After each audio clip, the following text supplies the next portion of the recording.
Bonjour à tous, c'est un plaisir de vous retrouver aujourd'hui pour une nouvelle vidéo. Aujourd'hui, ce qu'on va voir ensemble, c'est une vidéo sur le barème viager. Alors, le barème viager, c'est quelque chose qui est très important dans le domaine du viager, parce que c'est grâce au barème et de l'utilisation qu'on en fait qu'on va pouvoir déterminer des rentes à partir d'un capital notamment. Je vous propose donc tout de suite de commencer par une courte introduction sur le barème. Donc, qu'est-ce qu'un barème viager? Hop, qu'est-ce qu'un... Excusez-moi, j'écris toujours si mal, le petit problème. Hop, barème viager. Donc, qu'est-ce qu'un barème viager? Un barème viager, ça va être, synthétiquement, ça va être un grand tableau. On a un grand tableau sur lequel on va avoir tous les âges possibles. Et en face de ces âges, pardon, on va avoir un coefficient. Donc là, on a les âges. Là, on a les coefs. Et c'est grâce à ces coefficients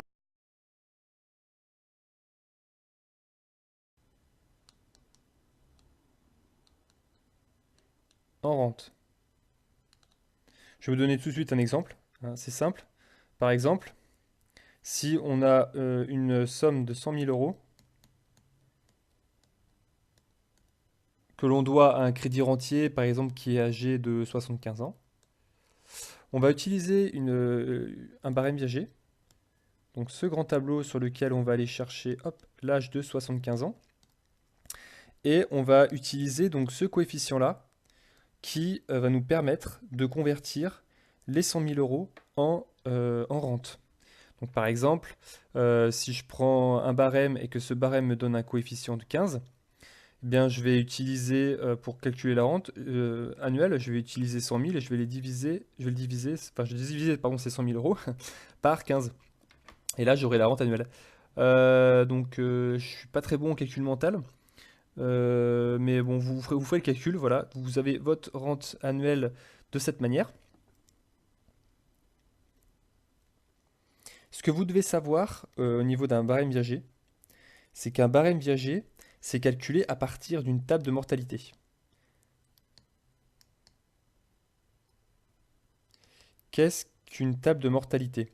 Une table de mortalité, un peu comme un barème, ça va être un grand tableau sur lequel on va avoir un âge. Par exemple, on commence de 0 jusqu'à, ça peut aller jusqu'à 120 ans, ça dépend des tables, hein. Et on va avoir à 0 ans, on va avoir par convention 100 000. 100 000, c'est le nombre de personnes. Lorsqu'on démarre l'étude, on a 100 000 personnes à l'âge 0. Et chaque année, c'est un peu glauque ce que je vais dire, mais les personnes vont décéder. Donc du coup, on va avoir ce chiffre de 100 000 qui va diminuer. Par exemple, on va avoir 100 000 à l'année 0. À l'année 1, au bout d'un an, en fait, on va avoir peut-être 99 950 personnes, etc. Donc cette table de mortalité, elle a été faite par un organisme, souvent un organisme statistique, par exemple, comme ça peut être le cas de l'INSEE qui publie cette table de mortalité, mais ça peut être aussi le cas d'assureurs, comme par exemple la Caisse nationale de prévoyance qu'on couramment appelé donc CNP, qui a également publié des tables de mortalité. Pour, juste pour la petite histoire, l'INSEE principalement a publié les tables comme la TH0002 ou la TF0002.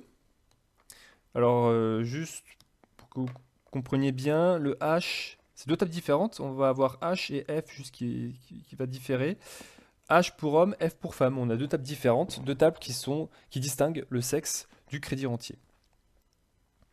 Et on va avoir des tables créées par les assureurs, donc comme je le disais par la CNP, table générationnelle, par exemple la TGH et la TGF. Ce qui est très important de souligner, et là je pense que c'est vraiment si vous devez vraiment retenir une chose importante de cette vidéo, concernant la table de mortalité, je n'irai pas plus loin parce qu'après on va rentrer dans la technicité, ça va pas forcément très intéressant pour vous. Ce que vous devez retenir, c'est qu'on doit avoir une cohérence, je vais l'écrire comme ça, cohérence entre la table de mortalité, la population de la table de mortalité et votre crédit rentier.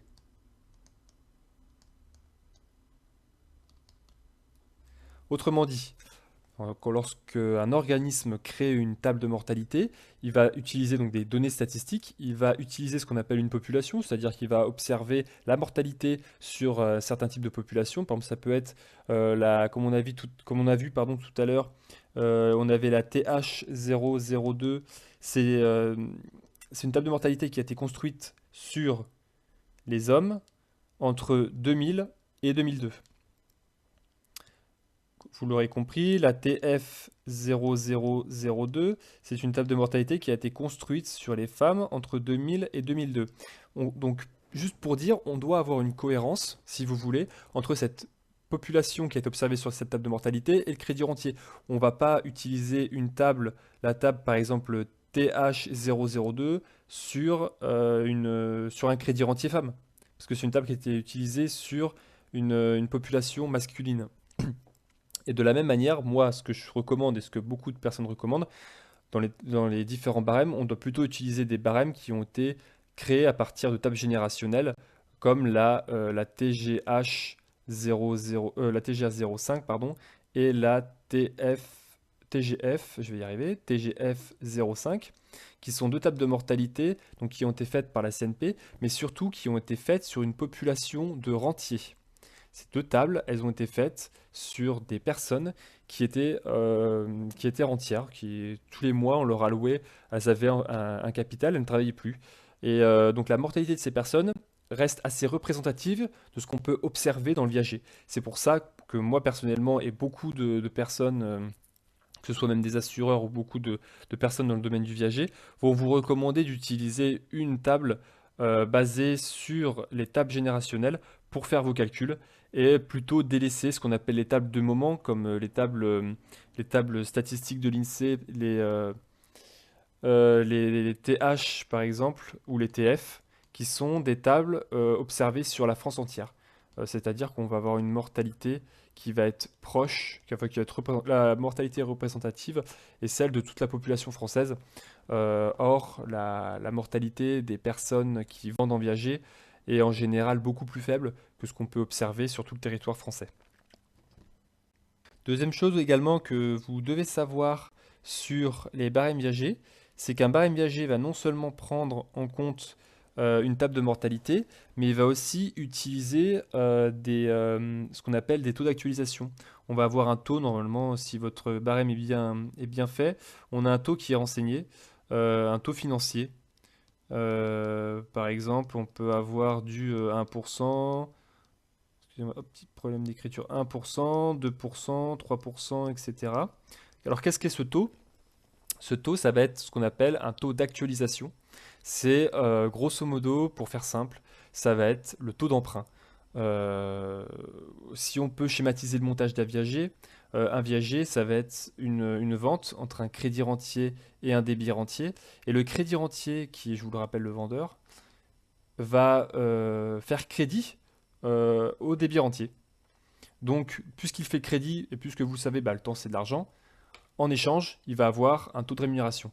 Le vendeur va donner le jour de la vente sa petite maison, hop, contre des flux réguliers d'argent, comme une mensualité, comme un crédit bancaire. Et ce crédit est rémunéré. Et c'est cette rémunération qui correspond à ce taux financier. Et donc, d'un commun accord, c'est au vendeur et au vendeur et à l'acheteur de se mettre d'accord pour fixer le taux qu'on doit retenir. Alors aujourd'hui, les taux bancaires, par exemple, on est à peu près un taux. Le taux va dépendre de la durée d'emprunt, donc il faut bien regarder quelle est l'espérance de vie du débit rentier pour trouver un taux à peu près équivalent. Mais aujourd'hui, sachez qu'on emprunte sur 20 ans à moins de 2%. Je ne sais pas quand vous regarderez cette vidéo, mais aujourd'hui en 2018, on arrive à avoir des taux facilement à 1,6 sur 20 ans. On va monter à peu près un peu moins de 2% si on veut faire du 25 ans. Mais voilà, on va peut-être avoir du 1,2 ouais, un bon taux 1,2 sur 15 ans. C'est un bon ton, c'est un beau taux ça. Voilà. Mais, mais sachez, voilà, tout ça pour vous dire, sachez que vous avez deux choses dans un barème viager, deux composantes. Je vais bien vous le réécrire. Barème viager, deux composantes. Vous avez la table de mortalité. Je vous le rappelle, Cette table de mortalité doit être cohérente avec le risque, avec la mortalité, c'est-à-dire que vous devez bien utiliser une table de mortalité qui est proche du risque viager. Donc moi, je vous recommande vraiment d'utiliser des tables de mortalité qui sont en partie fondées sur les tables générationnelles de la CNP, la TGH 05 pour les hommes ou la TGF 05 pour les femmes. Et vous avez également un taux d'actualisation qui est le taux de rémunération entre guillemets du crédit. Et ce taux doit être fixé d'un commun accord entre le vendeur et l'acheteur. Donc voilà, c'était une courte introduction sur le barème viager. C'est une notion qui est fondamentale. Vraiment, j'insiste là-dessus, fondamentale. C'est important que vous la maîtrisiez pour pouvoir faire sereinement une transaction viagère. Moi, ce que je vous invite aujourd'hui à faire, c'est visiter le site de Vita Pecunia. Alors dessus, vous allez avoir beaucoup d'informations. Si vous voulez davantage approfondir cette notion, site vitapecunia.fr, cette notion de barème, de mortalité, de risque, je pense que sur le site, vous trouverez de quoi faire.